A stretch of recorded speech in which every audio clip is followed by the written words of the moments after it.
Still a long way to go in this draft, but if you can lock up a few key positions, one thing this team's going to need is some leaders, and they've got one right here.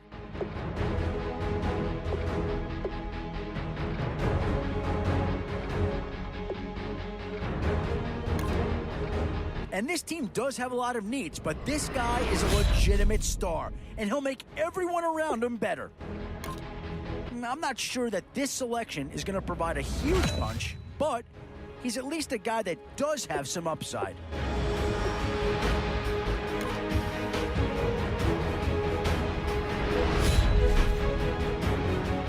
Still some big holes remaining to be filled.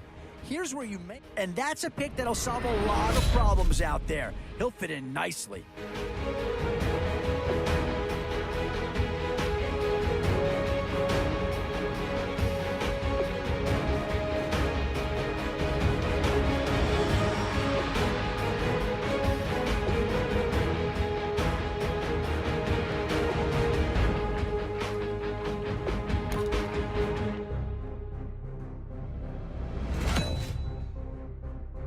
Where to now? Do you get yourself a big brute for the trenches, or someone who can really help you out at a playmaker type spot?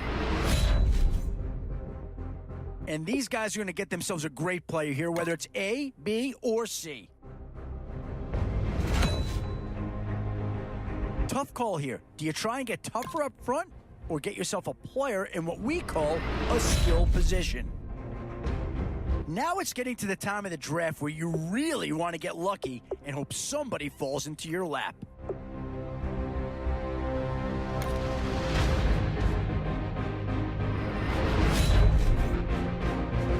One thing's for sure in this round, you're going to walk away with a great player no matter which way you go. Boy, it's finger-crossing time now. With the end in sight and a few more holes to fill, you've got to be hoping that there's still a gem or two that becomes available. These are tough decisions here, offense or defense. Which side has the more pressing need?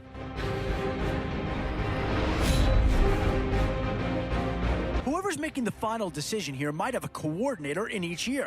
Do you go offense or defense? And there's a pick that does fill a hole, but I'm not sure that it's really going to be the one that improves the overall squad a tremendous amount.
Thank you very much, Larry Ridley. I'm Brandon Gaudin with Charles Davis. We are ready for this draft champions matchup as you get a quick peek at some of the stars in today's game. We're ready to go. Let's get down to kickoff.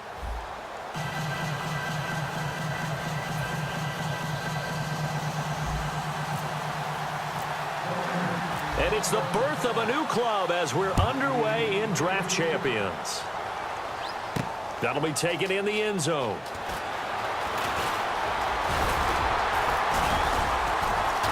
And nice work on the return as they'll start their drive just past the 30-yard line.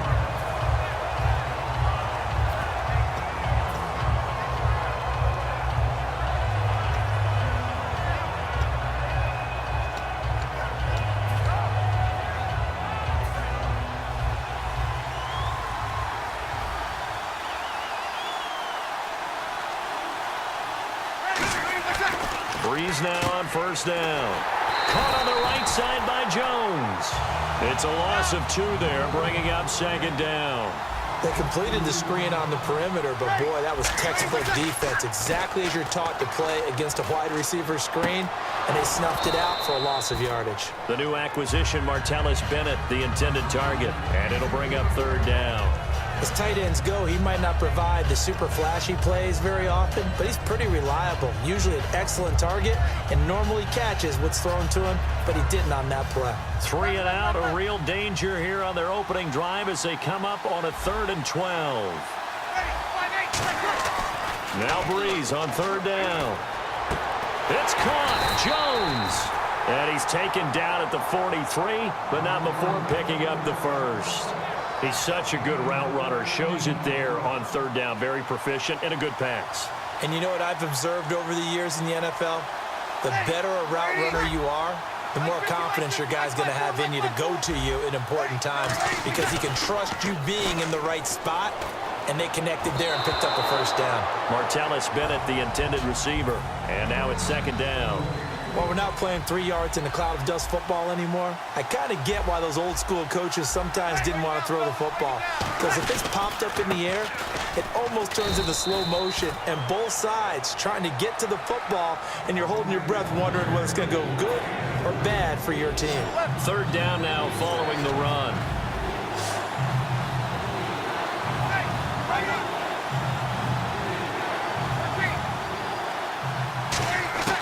From the gun on 3rd down, Breeze. The left side completion to Jones. Good defense holds him to only a yard, and it'll be 4th down. Okay, look at this. The punt team nowhere to be found. They're on the sidelines. Offense going to go for this on the opening drive. So here we go on 4th down with Breeze. Into double coverage, and it's intercepted. Picked off by Mark Barron. And they have possession, and they have it at the 38.